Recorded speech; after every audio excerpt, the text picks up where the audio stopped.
Hi friends, നമ്മൾ ഇന്നിവിടെ തയ്യാറാക്കാൻ പോകുന്നത് ബീട്രൂട്ട് പച്ചടിയാണ്. ഇനി ഈ ബീട്രൂട്ട് പച്ചടി ഉണ്ടാക്കാൻ ആവശ്യമായിട്ടുള്ള ചേരുവകൾ എന്തൊക്കെയാണെന്ന് നമുക്ക് നോക്കാം. ഇത് ഒരു വലിയ ബീട്രൂട്ട് ഞാൻ വേവിച്ച് വെച്ചിരിക്കുന്നതാണ്. കുക്കറിൽ 2 വിസിൽ വന്നതിന് ശേഷം ഞാൻ മാറ്റി വെച്ചിട്ടുള്ള ബീട്രൂട്ട് കഷ്ണങ്ങളാണ് ഇതെല്ലാം കേട്ടോ. പിന്നെ അരപ്പിന് ആവശ്യമുള്ള സാധനങ്ങൾ: 1 കപ്പ് തേങ്ങ ചിരകിയത്, 2 പച്ചമുളക്, ചെറിയ പച്ചമുളക് ഞാൻ എടുത്തിരിക്കുന്നത് കേട്ടോ. എരിവ് കൂടുതൽ ആവശ്യമുള്ളവർക്ക് കൂടുതൽ ഒരു 3 പച്ചമുളക് ഞാൻ ചേർക്കാം, കുഴപ്പമില്ല. പിന്നെ ചെറിയ കഷ്ണം ഇഞ്ചി, ഒരു 1/2 സ്പൂൺ നല്ല ജീരകം, 1 തണ്ട് വേപ്പില, 1 കപ്പ് തൈര് കട്ടയൊന്നും ഇല്ലാതെ വെച്ചിരിക്കുന്നതാണ്. ഇനി കട്ടകൾ എന്തെങ്കിലും ഉണ്ടെങ്കിൽ മിക്സിയിൽ എങ്ങാനും ഒന്ന് ചെറുതായിട്ടൊന്ന് അരച്ചെടുക്കുന്നതുകൊണ്ട് കുഴപ്പമില്ല. പക്ഷെ മോര് പോലെ ആവരുത്, കട്ടി വേണം, പക്ഷെ കട്ടകൾ ഉണ്ടാവാനായിട്ട് പാടില്ല. പിന്നെ കറി താളിക്കാൻ ആവശ്യമുള്ള സാധനങ്ങളാണ്: ഒരു 2 ടീസ്പൂൺ കടുക്, പിന്നെ 2 വറ്റൽമുളക്, 1 തണ്ട് വേപ്പില,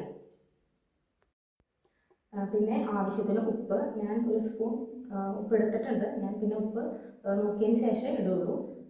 ഉപ്പ് എടുത്തിട്ടുണ്ട്. പിന്നെ ഞാൻ മിക്കപ്പോഴും എല്ലാ കറികളിലും ഞാൻ കുറച്ച് ശർക്കരപ്പൊടി ചേർക്കാറുണ്ട്.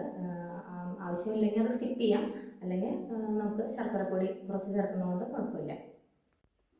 നമ്മളിപ്പോൾ തേങ്ങ അരച്ച് വെച്ചിട്ടുണ്ട്. തേങ്ങയും പച്ചമുളകും ഇഞ്ചി നല്ല ജീരകം വേപ്പില എല്ലാം കൂടെ ഞാൻ നേരത്തെ പറഞ്ഞ അരപ്പും കൂടെ അരച്ച് വെച്ചിട്ടുണ്ട്. അതുപോലെ ബീട്രൂട്ട് വേവിച്ച് വെച്ച ബീട്രൂട്ടും നമ്മൾ അരച്ച് റെഡിയാക്കി വെച്ചിട്ടുണ്ട്. ഈ പാൻ ചൂടായി കഴിയുമ്പോൾ നമ്മൾ അരച്ച് വെച്ച ബീട്രൂട്ടും നമ്മുടെ തേങ്ങയുടെ അരപ്പും എല്ലാം കൂടെ ഇതിൽ ആഡ് ചെയ്യും.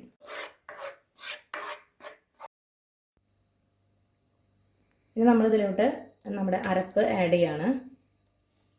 ബീട്രൂട്ട് അരച്ച് വെച്ച് നമ്മൾ ആദ്യം ചേർത്തു, അതിന് ശേഷമാണ് നമ്മളിപ്പോൾ അരപ്പ് ആഡ് ചെയ്തിട്ടുള്ളത്. നന്നായി മിക്സ് ചെയ്യുക, രണ്ടും കൂടെ നന്നായിട്ട് മിക്സ് ചെയ്തതിന് ശേഷം അതൊന്ന് തിളയ്ക്കുന്ന വരെ ഒന്ന് വെയിറ്റ് ചെയ്യുക. ഓൾറെഡി നമ്മൾ വേവിച്ചെടുത്ത ബീട്രൂട്ട് ആയതുകൊണ്ട് അങ്ങനെ വേണമെന്നില്ല. ഇനി നമുക്കൊന്ന് ചെറുതായിട്ടൊന്ന് തിളച്ച് വരുമ്പോൾ തന്നെ നമുക്കിതിലേക്ക് തൈര് ആഡ് ചെയ്യാവുന്നതാണ്. ഇപ്പോൾ ഒന്ന് തിളച്ച് വന്നിട്ടുണ്ട്. നമ്മൾ തീ ഒന്ന് ചെറുതാക്കിയതിന് ശേഷം നമുക്കിതിലേക്ക് തൈര് ആഡ് ചെയ്യാം.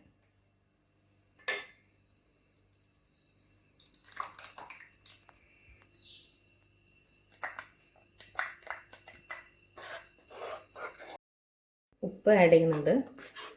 ഉപ്പ് കുറച്ച് കുറവായാലും കുഴപ്പമില്ല, പിന്നീട് നമുക്ക് ഉപ്പ് എപ്പോൾ വേണമെങ്കിലും ആഡ് ചെയ്യാവുന്നതാണ് നോക്കിയിട്ട്.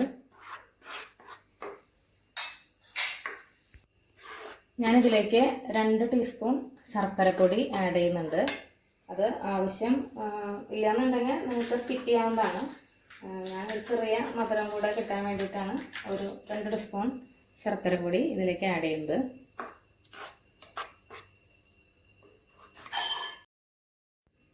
ഇതെല്ലാം ആഡ് ചെയ്തതിന് ശേഷം ഒന്ന് ചെറുതായിട്ടൊന്ന് ഒരു തിള വരുന്നത് വരെ നമുക്കൊന്ന് വെയിറ്റ് ചെയ്യാം. അതുവരെ ഒന്ന് ഇളക്കി കൊടുക്കാം. നമുക്ക് കറിയിൽ കുറച്ച് ഉപ്പിൻ്റെ കുറവുണ്ട്, അത് കാരണം കൂടെ ഞാൻ കുറച്ചും കൂടെ ഉപ്പ് ആഡ് ചെയ്യുന്നുണ്ട്. പിന്നെ മധുരം കുറച്ച് കുറവാണ്, അപ്പോൾ ഞാൻ 1 സ്പൂൺ ശർക്കരപ്പൊടിയും ഒന്നുകൂടെ ചേർത്ത് കൊടുക്കുന്നുണ്ട്. 1 ടേബിൾ സ്പൂൺ എണ്ണ ആഡ് ചെയ്തിട്ടുണ്ട്. അതിൽ നമ്മൾ റൈസ് ബ്രാൻ ഓയിലാണ് കേട്ടോ ആഡ് ചെയ്തേക്കുന്നത്. എണ്ണ ചൂടായി കഴിഞ്ഞാൽ നമുക്ക് കടുക് ഇടാം.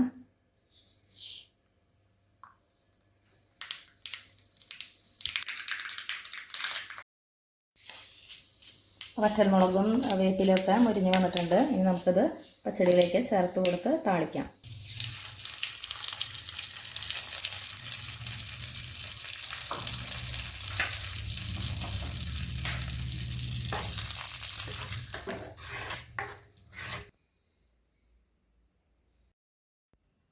അങ്ങനെ നമ്മുടെ ബീട്രൂട്ട് പച്ചടി ഇവിടെ റെഡിയായി കഴിഞ്ഞു.